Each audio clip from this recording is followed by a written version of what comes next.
সাহাবায়ে কিরামদের ডেকে বলে দিলে, ও মদিনা মানুষেরা, ও আল্লাহর নবীর সাহাবীরা, আমি আবু বকর যখন ইন্তেকাল হব, আমার ইন্তেকালের পরে আমার লাশটা গোসল দিয়ে আমার পুরাতন কাপড় দিয়ে কাফন পরাবেন, জানাজা নামাজের পর আমার লাশটা নিয়ে গিয়ে আল্লাহর নবীর রওজা মুবারকে গেটের বাইরে রেখে দেবেন। আপনারা ভিতরে ঢুকে যাবেন, আল্লাহর নবী রওজা পাকে সালাম দেবেন, আমি আবু বকর সিদ্দিক আমারও সালাম দেবেন।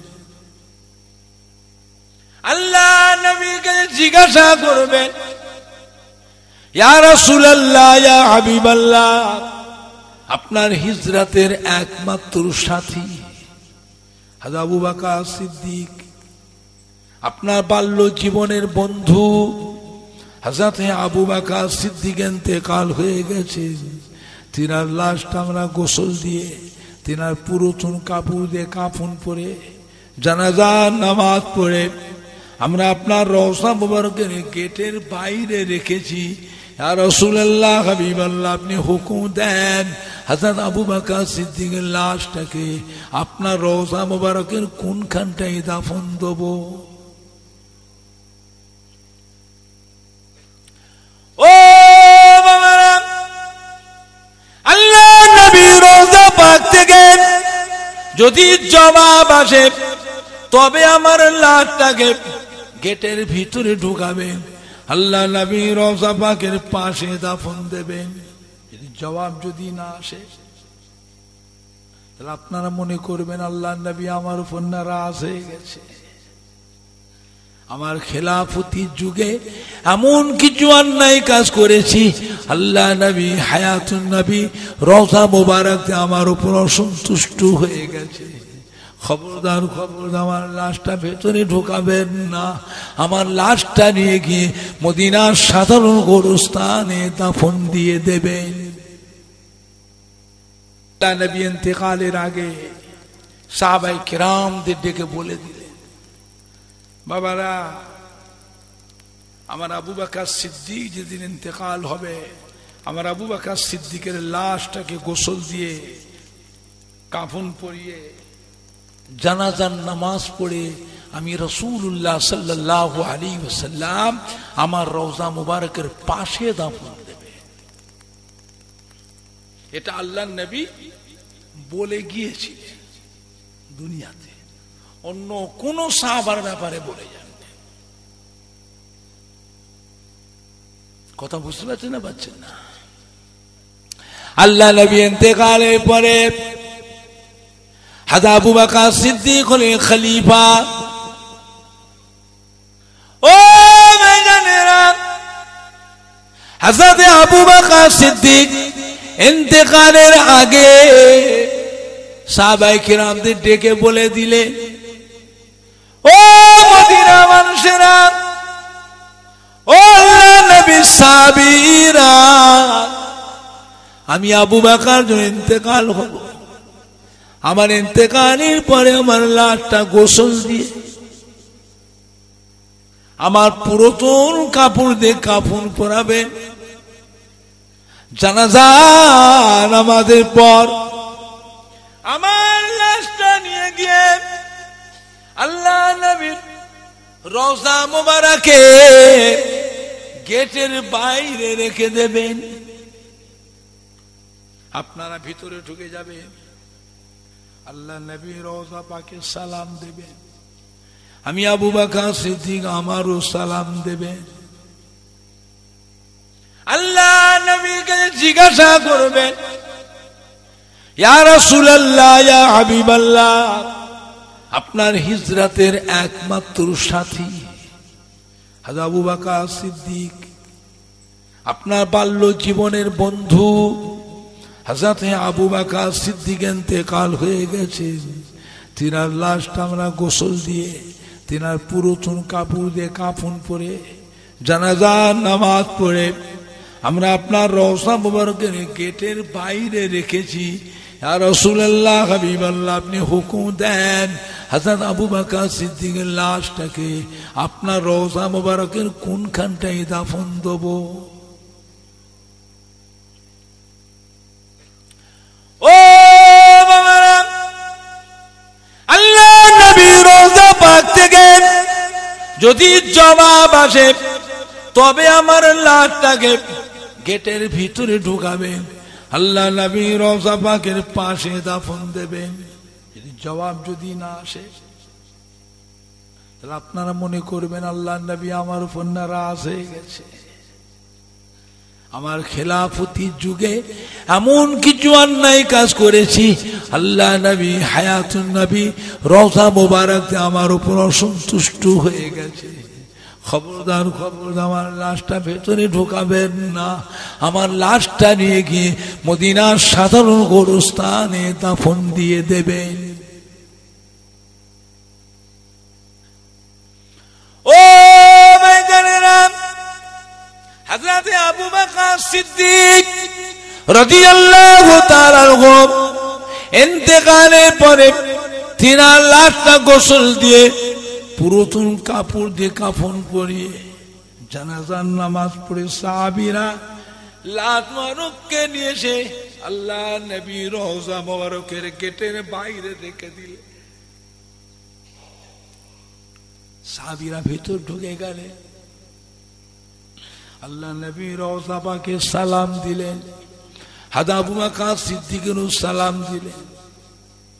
সাহাবীরা আবু বকর সিদ্দিক জিজ্ঞাসা করলেন, ইয়া রাসূলুল্লাহ, ইয়া হাবিবাল্লাহ, আপনার হিজরাতের একমাত্র সাথী সেই পাহাড়ের গুহায় আবু বকর আপনার সাথী, আপনার বাল্য জীবনের বন্ধু হযরত আবু বকর সিদ্দিক ইন্তেকাল হয়ে গেছে। আমরা তিনার লাশটা গোসল দিয়ে তার পুরাতন কাপড় দিয়ে কাফন পরে জানাজা নামাজ পড়িয়ে আপনার রওজা মুবারকে গেটের বাইরে রেখে দিয়ে এসেছি। ইয়া রাসূলুল্লাহ, ইয়া হাবিবাল্লাহ, আপনি হুকুম দেন হযরত আবু বকর সিদ্দিকের লাশটা আপনার রওজা মুবারকের কোনখানটায় দাফন দেব?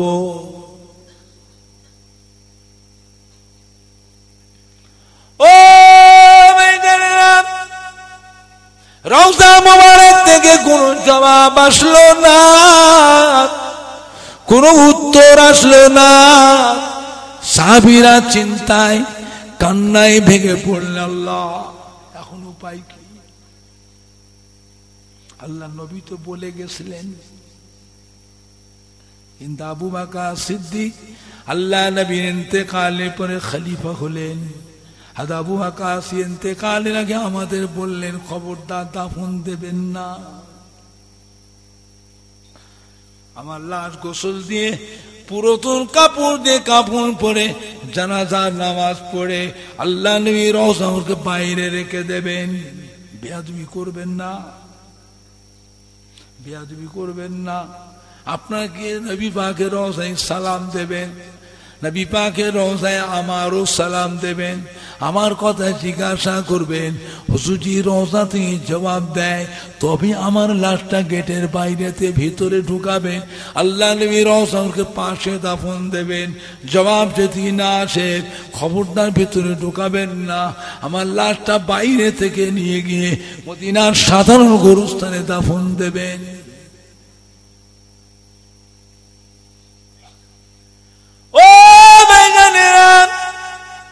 আল্লাহ নবী রওজা মুবারক থেকে কোন জবাব আসলো না, কোন উত্তর আসলো না। সাহাবায়ে কিরামরা রওজা পাকের চতুর্পাশে জাজার হয়ে কাঁদতে লাগলেন। এখনো পাই আবু বকর সিদ্দিক মানা করে গেছে, নবী পাক হুকুম দিয়েছে, কিন্তু আবু বকর সিদ্দিক এমন একটা কথা বলেছে জবাব না আসে যে আমি বেয়াদবি করেছি, আমার উপর আল্লাহ রাসূল নারাজ, অসন্তুষ্ট।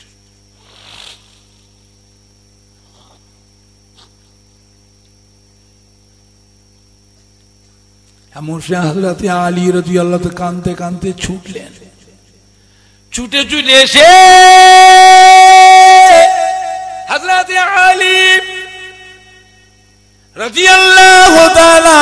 যখন মদিনার মসজিদে নববীতে নামাজ পড়লেন, নামাজটা পড়ে আল্লাহ নবী রওজা মুবারকের ভিতরে ঢুকে গেলেন, সালাম দিলেন।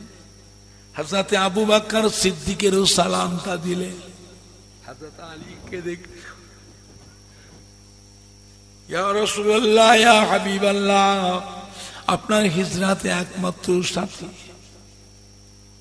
আপনার বাল্য জীবনের বন্ধু হযরত আবু বকর সিদ্দিকের ইন্তেকাল হয়ে গেছে। আমরা তিনার লাশটা গোসল দিয়ে, পুরাতন কাপড় দিয়ে কাফন পরিয়ে, জানাজার নামাজ পড়ে লাশ মরটা নিয়ে এসে আপনার রওজা মুবারক গেটের বাইরে রেখে এসেছি। ইয়া রাসূলুল্লাহ, ইয়া হাবিবাল্লাহ, হুজুর আপনি হুকুম করুন। হুকুম দেন, তিনার লাশটা এখন নিয়ে এসে আপনার রওজা মুবারকের কোনখানে দাফন দেব? কোন জবাব আসলো না। ও বেজানেরা, রওজা মুবারকের চতুর্পাশে কান্নার রোদ উঠে গেল। রওজা মুবারকের চতুর্পাশে কান্নার রোদ উঠে গেল। এমন সময় দেখা যায় আল্লাহ নবী রওজা মুবারকটা একবার থরথর থরথর করে কেঁপে উঠলেন। জোরে বলুন। জোরে বলতে পারেন না? আর জোরে বলা যাবে না? রওজা মুবারকের জবাব আসছে আমার সাহাবীরা, ও আমার সাহাবীরা, বন্ধুর লাশ বন্ধুর পাশে দাফন হবে, এর জন্য আর জিজ্ঞাসার কোনো প্রয়োজন না। জোরে বললেন না? আর জোরে বলা যাবে না? এতদিন আমার আবু বকর সিদ্দিক দুনিয়াতে আমার বাল্য জীবনে বন্ধু ছিলেন, দুনিয়াতে আমার হিজরাতের সাথী ছিলেন, আমার বড় মোহাব্বতী ছিলেন। আজ থেকে আমার আবু বকর সিদ্দিক কবরেরও সাথী হয়ে যাবে, কবরেরও আমার বন্ধু হয়ে যাবে। বলবেন না? না নাই দেখবে, নাই দেখবে। আজীবন আল্লাহ নবী দরবারে যে কোনো সাহাবা যে কোনো দোয়া চাইতেন, কোনো কথা জিজ্ঞাসা করতেন, আল্লাহ নবী সব শুনে দিয়ে হযরত আবু বকর সিদ্দিকের মুখের দিকে চেয়ে, আবু বকর, বাবা আমার এই সাহাবাটা আমার কাছে এই দোয়া চাইছে, কি করব বাবা? হযরত আবু বকর, ইয়া রাসূলুল্লাহ, হাবিবাল্লাহ, হুজুর আপনি দোয়াটা করে দেন। জোরে বলবেন না? আর একটু জোরে বলা যাবে না?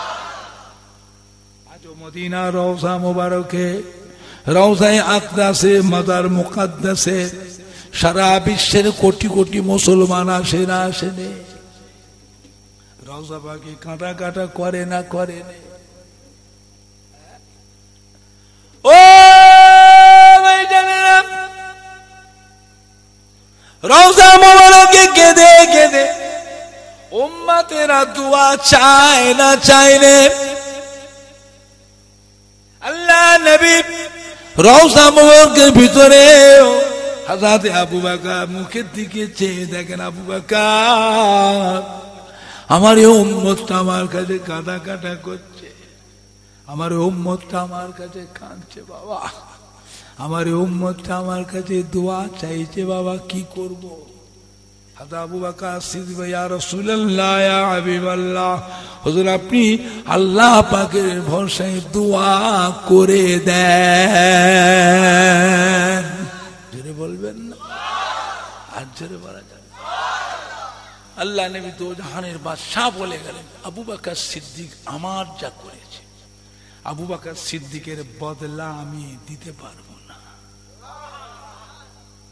আল্লাহ আপনি তো সাক্ষী, আমার আবু বকর আমার যা করেছে, আবু বকরের বদলা দিতে পারবো না। আল্লাহ পাক কিয়ামতের দিনে আপনি নিজে আমার যা করেছে আবু বকর, সেই বদলাটা আপনি নিজে আবু বকরের হাতে দেবে। আবু বকর কি বললেন? ইয়া রাসূলুল্লাহ, হাবিবাল্লাহ, আমার জীবনে যত কিছু আমল নেকি সব আপনার গুনাহগার উম্মতের জন্য আমি আবু বকর আল্লাহর রাস্তায় সব দান করে দিলাম। জোরে বলতে পারছেন না? আর জোরে দাঁড়ান, উঠে দাঁড়াও এই ছেলেরা। সালাম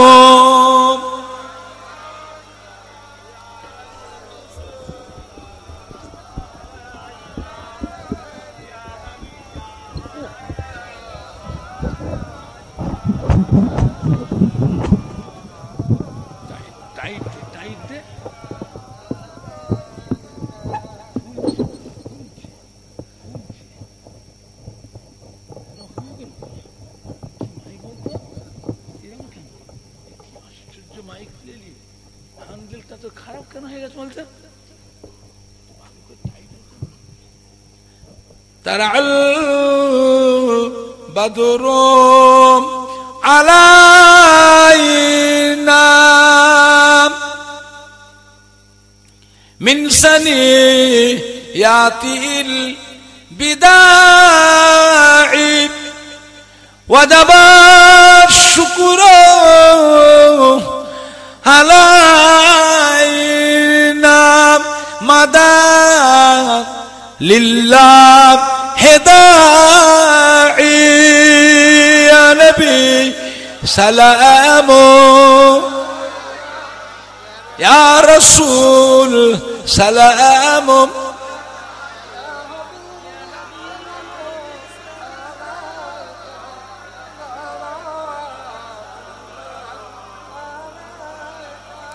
পড়িল আল্লাহ আরো বাণী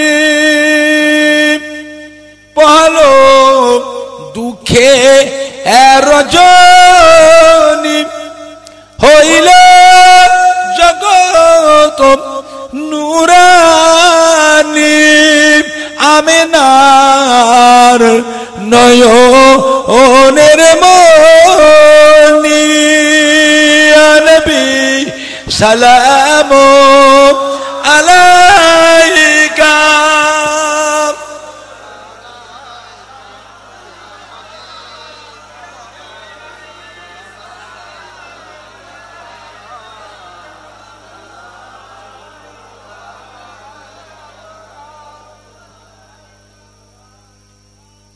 পড়িল জিবরাইল দিলে এনজে আওয়াজ খুলে দাও আসমানের দুয়ার এসেছেন নবীদের সরদার করিতে আল্লাহ আরো দিদার নবী সালাম আলাইকা ইয়া রাসূল সালাম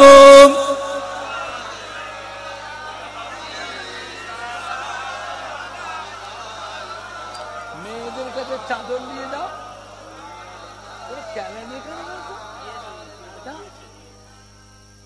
কঠিন হাসরের দিনে কি আছে মোদের এই কপালে গুনাহগার উম্মত উম্মতি বলে লইবেন আপন কোলে নবী সালাম ইয়া রাসূল সালাম ইয়া হাবিব সালাম আলাইকা সালাওয়াতুল্লাহ আলাইকা ইয়া রাব্বি সাল্লিম ওয়া সাল্লিম দাইমান আবাদা আলা হাবিবিকা খাইর। আমাদের উপর ইহসান করে যোগ্য না হওয়া সত্ত্বেও জান্নাতের টুকরায় আমাদের মতন গুনাহগারগুলোকে আল্লাহ আমাদের একটু বসার ইজাজত দিয়েছেন, হুকুম দিয়েছেন, পারমিশন দিয়েছেন। এর জন্য আমরা সবাই মিলে আল্লাহ পাকের দরবারে শুকরিয়া আদায় করি, বলি আলহামদুলিল্লাহ।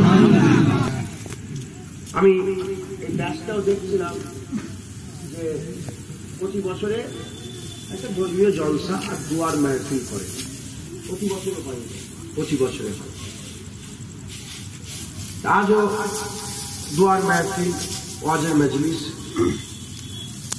এবছর আল্লাহ পাক কায়েম করিয়ে দিয়েছেন, বলেন আলহামদুলিল্লাহ।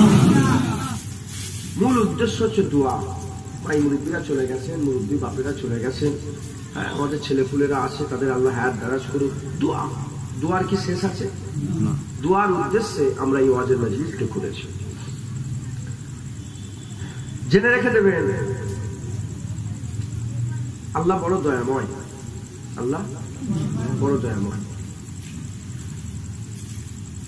বান্দারা যখন আল্লাহর কাছে চায়, আল্লাহ দেয় না এরা নয়, বান্দা চাইলে আল্লাহ দেয়।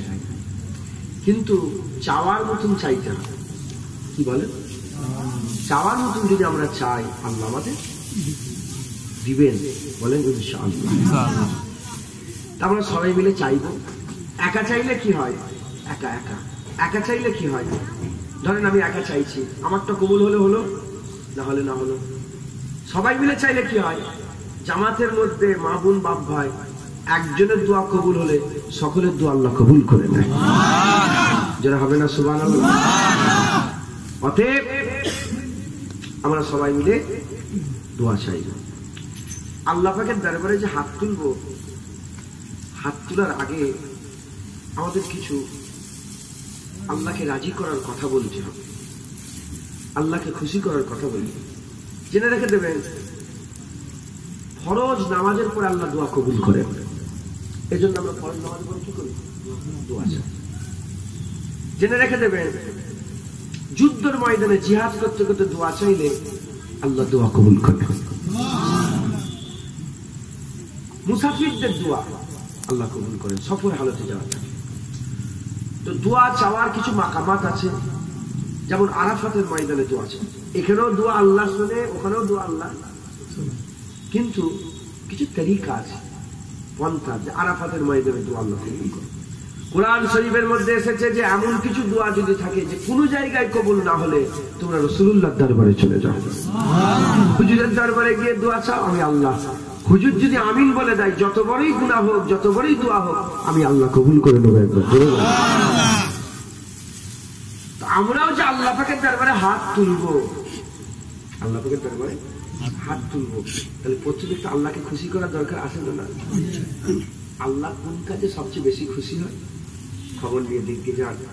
আমার আল্লাহ আমার রাসূলুল্লাহ জিকিরে খুব খুশি হয়ে যায়, আল্লাহ রাসূলুল্লাহ জিকিরে খুব খুশি হয়ে যায়।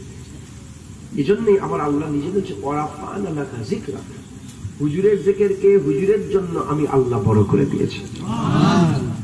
আমরা যদি হুজুরের জিকির করে আল্লাহ পাকের দরবারে হুজুরের নিসবত দিয়ে দোয়া চাই, আমার আল্লাহ আমাদের দোয়া কি করে বলে, কবুল করে।